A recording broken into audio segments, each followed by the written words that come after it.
Magandang araw sa inyo mga buddy. Bisitahin po natin tong pechay ng tatay ko kung tumubo na. Bali pang 4 na araw niya na po ngayon eh. Simula nung sinabog niya po to.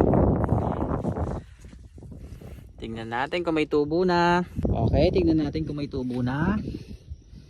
Ayan na nga mga buddy, nakatubo na po siya at naka-butterfly na po siya at may pataba na rin po siya. Ang galing ha. Pinatabaan agad ni tatay para syempre bumulas na po agad yan, no.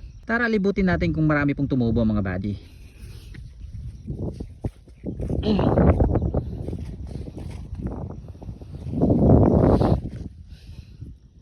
Ayan na nga yung tubo ng pechay mga buddy. Parang nakaano na po siya, naka butterfly na nga po siya na tinatawag. Marami ring tumubo. Halos lahat naman po yan tutubo mga buddy.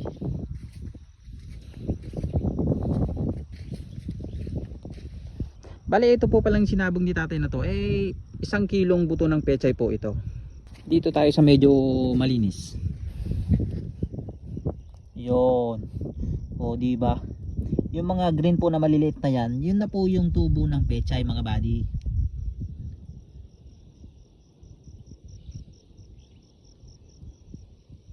Tapos yung mga puti po na yon, yun naman po yung pataba.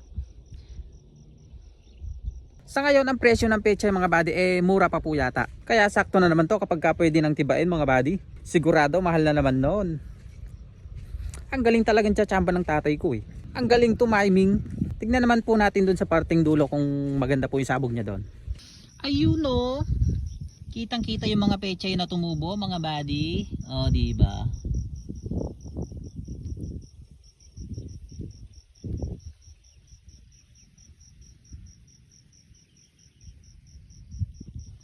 Ayan po siya. Lalapit natin mabuti para makita nyo.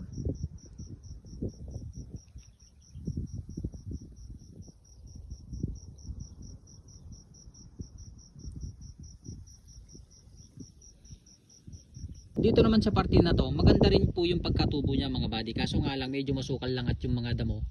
Yung mga damo po ang nakikita. Pero kapag lumaki na po yung pechay na yan, matatabunan na po yung mga damo na yan. Hindi lang po masyadong napapansin ngayon yung pechay at maliliit pa. Ito nga po yung mga pechay oh. Ayun. O diba? Ang dami pong tumubo. Lahat po ng mga green na maliliit na yan. Yan na po yung tubo ng pechay.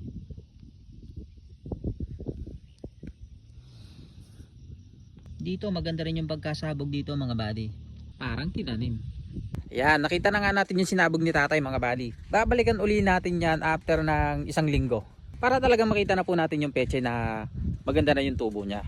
Okay, hanggang dyan na lang muna mga buddy. Maraming salamat, mag-ingat po tayong lahat. Bye bye.